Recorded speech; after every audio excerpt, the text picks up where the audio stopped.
आखिरकार वही हुआ जिसका डर था। एक तरफ बिहार में वक्फ कानून के लागू होते ही एनडीए के साथ नीतीश कुमार का विरोध हो रहा है, तो दूसरी तरफ चुनाव से ठीक पहले ही पार्टी में एक बड़ी टूट हो चुकी है जिसने सारे धागे खोल कर रख दिए हैं। नमस्कार, आप देखना शुरू कर चुके हैं 4PM न्यूज नेटवर्क और मैं हूं आपके साथ प्रगति ठाकुर। एक तरफ वक्फ की लड़ाई है तो दूसरी तरफ बगावत के सुर तेज हो रहे हैं। आपको बता दें कि राहुल गांधी के दौरे के ठीक बाद बिहार एनडीए में एक बार फिर से बड़ी फूट होती नजर आ रही है और सीट बंटवारे को लेकर पेच फंस चुका है। और नीतीश कुमार से लेकर जीतन राम मांझी तक ने बीजेपी के कथित चाणक्य को चेतावनी दे डाली है। और केवल चेतावनी नहीं बल्कि आपको बता दें कि बीजेपी पर एक बड़ा आरोप लगाया है। तो फिलहाल राहुल गांधी के दौरे ने बिहार में ऐसा क्या असर दिखाया और कैसे गठबंधन अब टूट की कगार पर आ चुका है, आपको बताएंगे। और क्यों अमित शाह को खुद सहयोगियों ने ही चेतावनी दी है और क्या बड़ा आरोप लगाया है, उस पर भी आएंगे। लेकिन उससे पहले आप ये खबर देखिए। जीतन राम मांझी की प्रेशर पॉलिटिक्स जारी, 35 से 40 सीटों की दोहराई मांग, बीजेपी जेडीयू पर लगाया बड़ा आरोप। तो बिहार में अब प्रेशर पॉलिटिक्स का गेम शुरू हो गया है। पहले तो आपको बता दें कि केवल नीतीश कुमार ने बीजेपी की टेंशन बढ़ाकर रखी हुई थी, लेकिन अब तो और भी सहयोगियों ने मोर्चा संभाल लिया है। ऐसे में आप देख सकते हैं जीतन राम मांझी ने बीजेपी के साथ ही साथ जेडीयू पर भी प्रेशर पॉलिटिक्स का गेम शुरू कर दिया है और साफ बगावती सुर अपनाते हुए नजर आ रहे हैं, क्योंकि जैसा कि आपने खबर में साफ देखा, लिखा हुआ है कि जीतन राम मांझी ने 10-20 नहीं बल्कि 35 से 40 सीटों की मांग करके बीजेपी को एक बड़ा झटका दे दिया है और साथ ही साथ बीजेपी पर बड़ा आरोप भी लगाया है। देखिए आगे लिखा भी है। बिहार में अक्टूबर-नवंबर में विधानसभा का चुनाव होना है, उससे पहले सियासी सरगर्मियां बढ़ने लगी हैं। इसी बीच एनडीए में शामिल हिंदुस्तानी आवाम मोर्चा ने चुनाव में 40 सीटों की मांग कर दी है। हम के प्रमुख और केंद्रीय मंत्री जीतन राम मांझी ने रविवार को कहा है कि हम 20 विधायक चाहते हैं और इसके लिए 35 से 40 सीटें जरूरी है। उन्होंने 20 सूत्री समिति के गठन में पार्टी की उपेक्षा पर भी नाराजगी जताते हुए कहा कि अभी कुछ दिन पहले जिला 20 सूत्री समिति का गठन हुआ, लेकिन हमारी पार्टी के लोगों को जगह नहीं दी गई। तो मतलब साफ है कि जीतन राम मांझी ने अपने बयानों से ये साफ जाहिर कर दिया है, या कह सकते हैं कि इशारा कर दिया है कि गठबंधन के जो बड़े दल हैं उन्हें और उनकी पार्टी को कमजोर समझ रहे हैं या कमजोर करने की कोशिश कर रहे हैं। बस इसलिए हर बार बीजेपी के साथ ही साथ जेडीयू हम पार्टी को दरकिनार करने की कोशिश करती है। और इतना ही नहीं बल्कि आपको बता दें कि इस दौरान मांझी ने बीजेपी को फुल ऑन एक्सपोज भी किया है और इतना धोखेबाज करार दिया है कि बेचारे अमित शाह की हेकड़ी टाइट हो गई है। देखिए खबर में आगे लिखा भी है। केंद्रीय मंत्री ने कहा है कि प्रखंड स्तर पर भी 20 सूत्रीय समिति के गठन में बीजेपी और जेडीयू ने आपस में सीटें बांट ली, हमारी पार्टी को दरकिनार किया।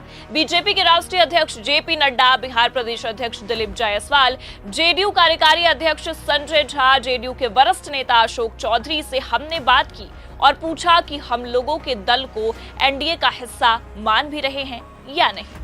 मतलब खेल समझिए आप, यहाँ खुद बिहार एनडीए जो सत्ता में बरकरार है उसके एक दल के नेता जो कि केंद्र में मंत्री हैं, उन्होंने खुद के हिस्सेदारी के लिए खुद बीजेपी और जेडीयू के बड़े नेताओं से पूछ रहे हैं और उनको ये पूछना पड़ रहा है। ये अपने आप में एक बड़ा सवाल खड़ा करता है।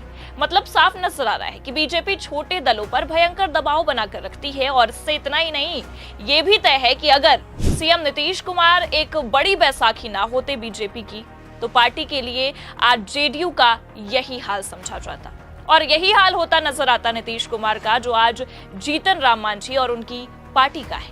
और पते की बात तो यह है कि बिहार में एक बार फिर से भारी बवाल देखने को मिल रहा है और अब एनडीए के नेता ही चुनाव से ठीक पहले बगावत पर उतर आए हैं। और इतना ही नहीं बल्कि आपको यह भी बता दें, खबर तो वैसे भी पहले ये निकलकर सामने आ गई थी कि बिहार एनडीए में सीट बंटवारे को लेकर आगे चलकर पेच फंस सकता है और फंस भी रहा है।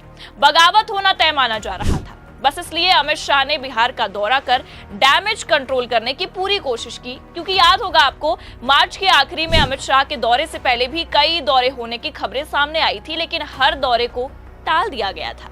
पर आप देख सकते हैं कि अमित शाह ने अपनी तरफ से कोशिश तो की कि बिहार में सब कुछ ठीक हो जाए, लेकिन बात बनने के बजाय और बिगड़ती नजर आ रही है। भले से अगर हम देखें तो जेडीयू में उठ रहे सवालों पर फिलहाल के लिए बीजेपी के कथित चाणक्य ने विराम लगा दिया है, लेकिन अन्य दलों ने बगावत के सुर अपना लिए हैं। और जैसा कि आपने खबर में देखा, मांझी तो ये साफ कह रहे हैं कि उनकी पार्टी को एनडीए का हिस्सा समझा भी जा रहा है या नहीं, ये एक सवाल बन गया है उनके लिए। और इतना ही नहीं बल्कि मीडिया से बातचीत करते हुए मांझी ने तो अमित शाह को धोखेबाज भी करार दिया है। देखिए, बकायदा बयान भी निकलकर सामने आया है। लिखा है, बीजेपी जेडीयू ने हमें धोखा दिया, हमें तो 30 से 40 सीटें चाहिए थी। अमित शाह जी ने कहा था कि 2 लोकसभा और 1 राज्यसभा देंगे, लेकिन हमें 1 ही लोकसभा सीट मिली। एनडीए हम लोगों पर दबाव बना रही है। तो देखा आपने, एनडीए का ही एक दल ये कह रहा है कि एनडीए उन पर ही दबाव बना रही है। अब ऐसे में आप ही सोचिए, बिहार विधानसभा चुनाव से ठीक पहले एनडीए का कितना बुरा हाल हो चुका है। वक्फ कानून को लेकर वैसे भी सहयोगियों की हालत काफी ज्यादा खराब है।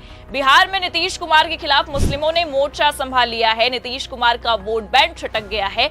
तो वहीं आप देख सकते हैं कि अब इस मामले ने और तूल पकड़ लिया है, जिससे ये साफ समझ में आ रहा है कि अमित शाह ने जिस भी मकसद से बिहार का दौरा किया है, तमाम मीटिंग पर मीटिंग की है, सहयोगियों के बगावत को रोकने की पुरजोर कोशिश भी की है, लेकिन ये सारी रणनीतियां धरी की धरी रह गई।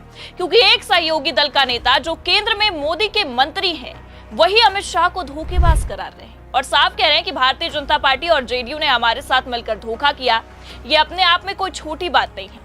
अब ऐसे में जहां एक तरफ आपको बता दें कि बिहार की सियासत से निकले इन बयानबाजियों से ये साफ झलक रहा है कि एनडीए में सब कुछ ठीक नहीं है और एक बड़ी टूट की कगार पर गठबंधन पहुंच चुका है। वहीं इन सब तस्वीरों को देखते हुए कांग्रेस पार्टी और विपक्षी गठबंधन ने अब मोर्चा संभाल लिया है। अभी कुछ दिनों पहले ही राहुल गांधी ने बिहार का दौरा कर बवाल काट रखा था। सड़कों पर एक बड़ा जन सैलाब उनके लिए उमड़ा था।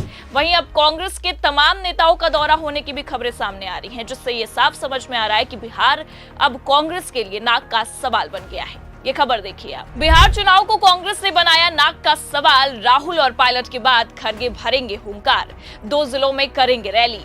तो मतलब साफ है कि अब जहां एनडीए गठबंधन में खुद ही बगावती सुर देखने को मिल रहे हैं, उसी का फायदा अब कांग्रेस उठाती नजर आ रही है। और कांग्रेस ने यह साफ तय कर दिया है कि किसी भी हालत में बिहार में डंका बजाना है, तभी तो पार्टी नेताओं ने अब कमर कस ली है। और इतना ही नहीं बल्कि आपको बता दें कि राहुल गांधी के दौरे ने वैसे भी बिहार में कांग्रेस और विपक्षी दल के लिए जान फूंक दी है। 7 अप्रैल को राहुल गांधी के लिए बिहार में जो जन सैलाब उमड़ा था, उसने ये साफ दिखा दिया था कि पार्टी अब मजबूती से आगे बढ़ रही है। लेकिन वहीं राहुल के दौरे के ठीक बाद आप देख सकते हैं कि एनडीए से ये खबर निकलकर सामने आती है कि सीट बंटवारे को लेकर पेच फंस गया है। और जिस तरह के विवादित बयान निकलकर सामने आ रहे हैं, ऐसे में ये साफ नजर आ रहा है कि केंद्रीय नेतृत्व पार्टी के बीच सामंजस्य बनाने में नाकाम रहा और अब खेल पूरी तरह से बिगड़ता नजर आ रहा है।